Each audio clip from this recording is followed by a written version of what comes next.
All right, new Meows letter.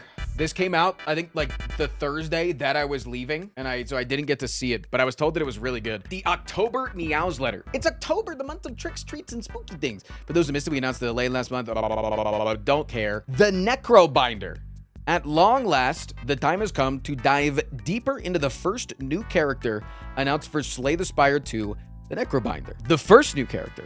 That's implying stuff, right? That sentence right there, I feel like, is implying a lot. A sassy lich who relies upon a giant reanimated hand called Asti in battle. It's a funny name, but not technically a pun, so should be safe. What are they using? Wait, they've got poke. Asti deals 6 damage. Right hand. Wait, why does it seem like all of Asti's cards are 0 cost? But no, body card isn't. Bodyguard. Summon 5. Asti deals 10 damage. Bone shards. If Asti is alive, he deals 9 damage to all enemies and you gain 9 block. And then Asti dies. Her kit is themed around necromancy, fittingly enough, and plays with the balance of life and death. Asti can attack enemies independently of the Necrobinder and is unaffected by debuffs afflicting her. Faithful companion that he is, Asti also takes attack damage that would normally affect the Necrobinder as long as he has the HP to give, that is. To increase Asti's HP or revive him from the dead once more, the Necrobinder can summon him. Your strategy may see you building up high HP Asti for a constant source of protection or sacrificing him to bring him back from the dead over and over and over again. Blight Strike. Deal 8 damage. Apply Doom equal to the unblocked attack damage dealt. Neuro Surge. Gain 3 energy. 0 cost, by the way. Gain 3 energy. Draw 2 cards. At the start of your turn, apply 3 Doom to yourself.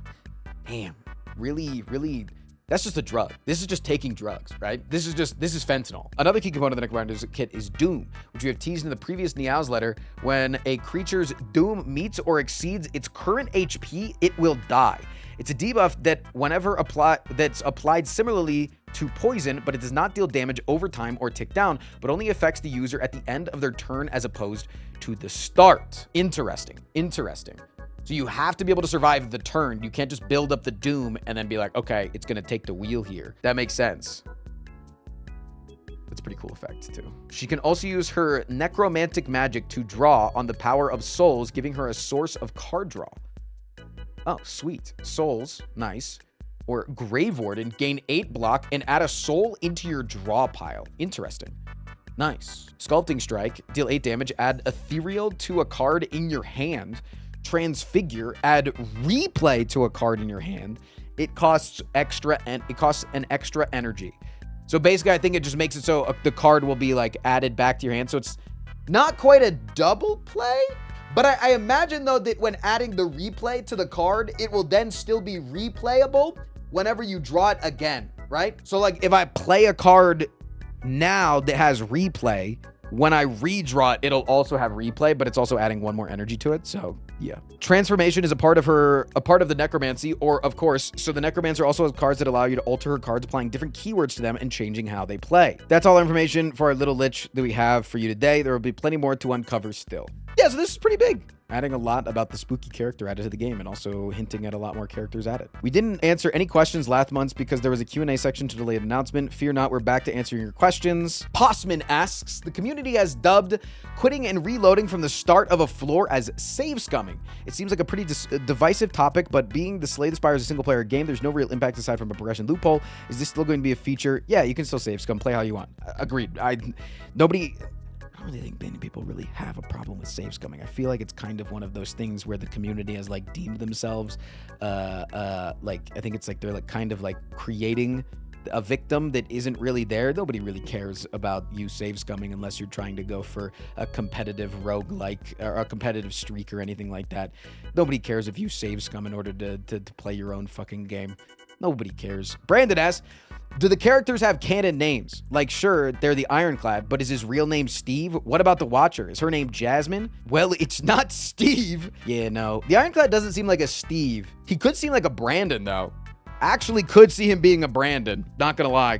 Could see him being a Brandon. Oddity asks, Are you guys thinking of adding more to the game after it fully releases? Maybe additional characters, new events, more enemies, more collab content, especially. So you guys have always given collabs and haven't taken any. If people like the game, we'll add more stuff. I don't know how about collabs. I feel like it dilutes the identity of games. Then again, it depends on the genre. Damn. Wait, they're kind of throwing a little bit of shade.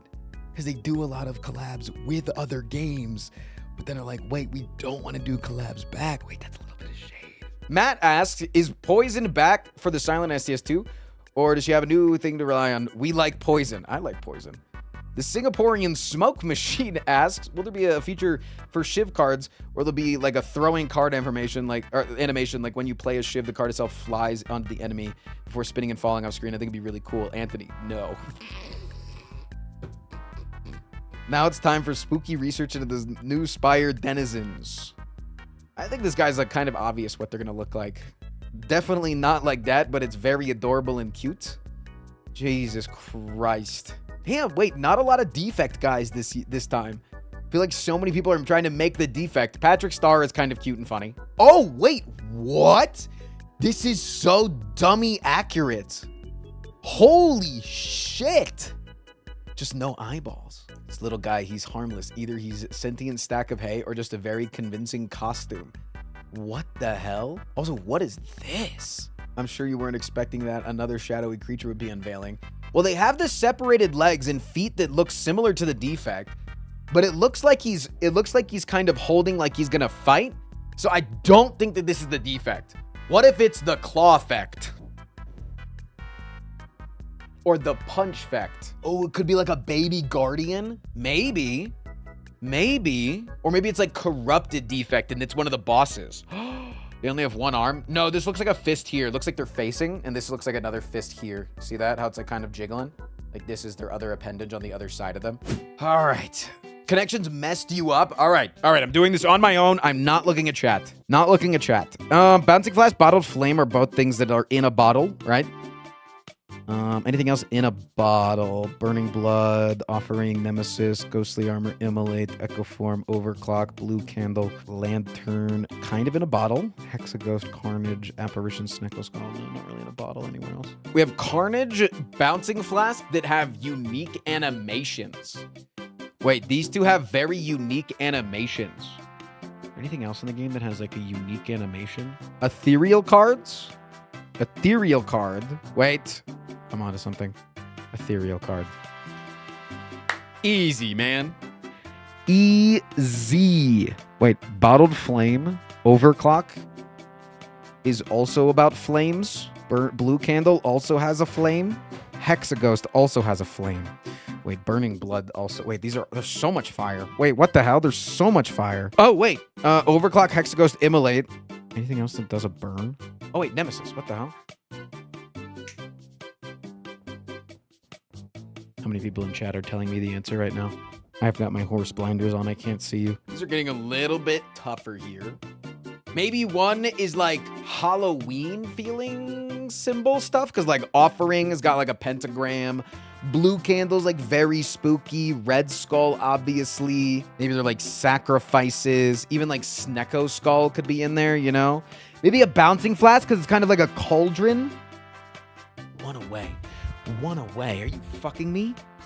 Really? This makes you take damage. This makes you take damage. Shit! I just don't know which one it wouldn't be. If this is one away, I don't know which one I don't know. Wait, what if it's Blue Candle and it's like things on fire? So then it's these? What would this be? Items that feature skulls. Oh yeah, Bouncing Flask has a fucking skull in the cross in the thing, and so does, I mean, obviously Offering does. And then these are all on fire. These are relics that burn. Relics that be on fire. Relics that be on fire.